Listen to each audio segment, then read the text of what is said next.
I met Susie earlier. Susie, where are you? There, great.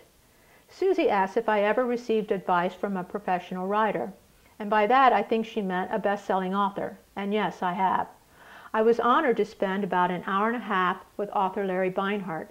He wrote the novel Wag the Dog, which is political satire. I met Larry at a writers' conference.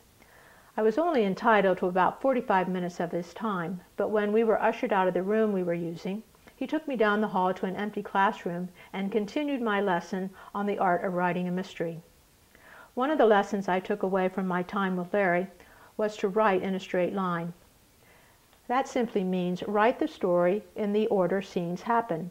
Don't write about a current scene in the book, then jump back for a lengthy narration of backstory.